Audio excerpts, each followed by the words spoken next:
All right, guys, test 2, part 2, tomorrow. Teresa was wide awake again as she lay in bed. She was listening to the adults talk in the next room. She had been doing the same thing for the last 2 nights. She overheard them talking in a slow, solemn voice. Teresa did not understand why everyone sounded so serious. Teresa did not understand everything she heard either. If the adults had been speaking English, she would have understood even less. But like her family, they had come from Mexico to live in the United States. They came in search of possible work prospects, a chance for a job in America. Many of them spoke very little English, so they spoke to each other in Spanish. The adults were talking about something called a union. Teresa was not sure what unions were, but she knew what a union could make their lives better. She had heard workers in the fields talk about how unions could help the people in their community. I keep seeing this word she, so we got third-person point of view here. Somebody from the outside is looking in and telling the story. Tonight, a stranger named Mr.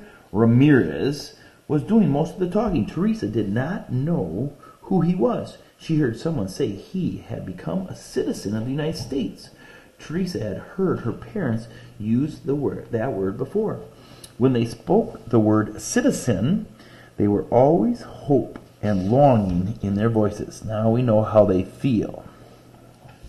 They had a strong feelings about wanting to become Americans. In the next room, Mr. Ramirez was talking about possible strike. Teresa knew what a strike was. It meant that everyone would stop working until they got things they wanted. Mr. Ramirez talked about other strikes. He said that some of the strikes had been successful while others had not. He explained that strikes often result in some very favorable or positive effects in the communities where they happen. He also said that some strikes went on for a long time. Mr. Ramirez answered questions about strikes, and then he started talking about something called a boycott. Teresa didn't know what that was, so she was glad when someone else asked. Mr. Ramirez explained that if there was a boycott, the public would be asked to stop buying melons. Teresa's father and many of his friends had jobs picking melons. Mr. Ramirez answered a few more questions. Then Teresa could tell that the meeting was coming to an end. Finally, Mr. Ramirez said that tomorrow all the workers are going to vote on whether there would be a strike or not.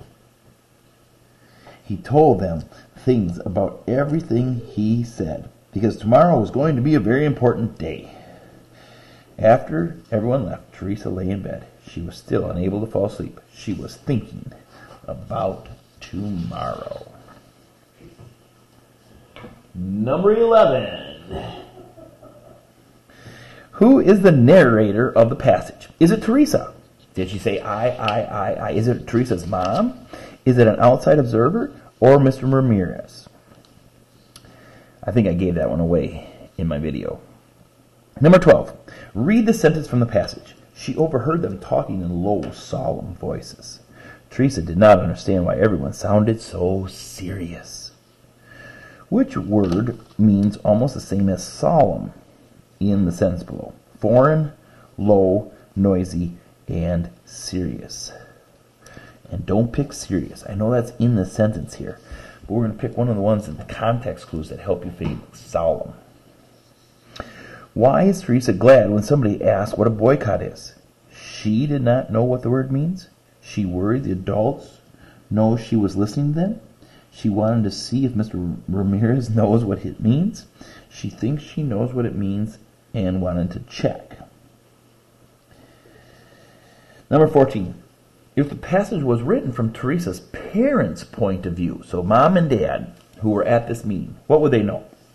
Why they invited Mr. Ramirez to their house? That they hoped to become U.S. citizens? How they would vote tomorrow? That they spoke Spanish? Now, all those sounded really, really good. Which ones are their feelings and which ones they want to know? Okay? Everybody knows they wanted to be this. Everybody knew this. And then this one was pretty obvious. But this says, do we know this? No. But if it was from their point of view, that's what we would know. We would know how they were going to vote tomorrow.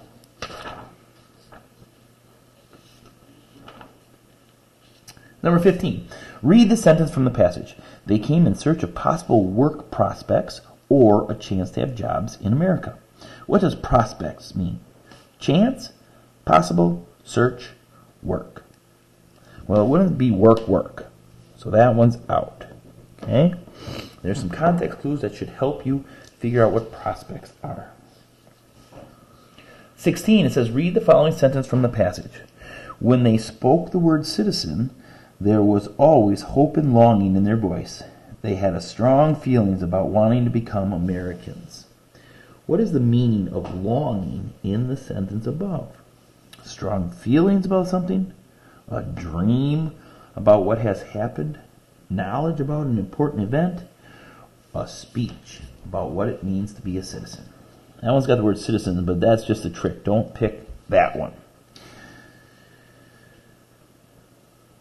Which of the following statement best describes the theme of the passage? It is wrong to boycott. It is wrong to listen to adult conversation. Think carefully before making important decisions. Although it's difficult work, a job picking fruit is rewarding. Was this whole story about picking fruit or just that one sentence? Don't get tricked by that one. Okay? The theme. What were we supposed to learn from this story? All right. Number 18.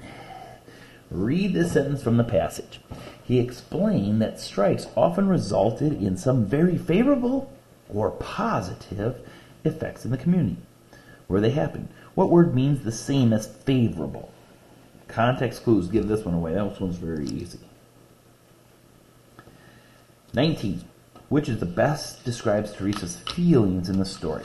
Is she annoyed? Is she bored? Is she excited? Is she relaxed?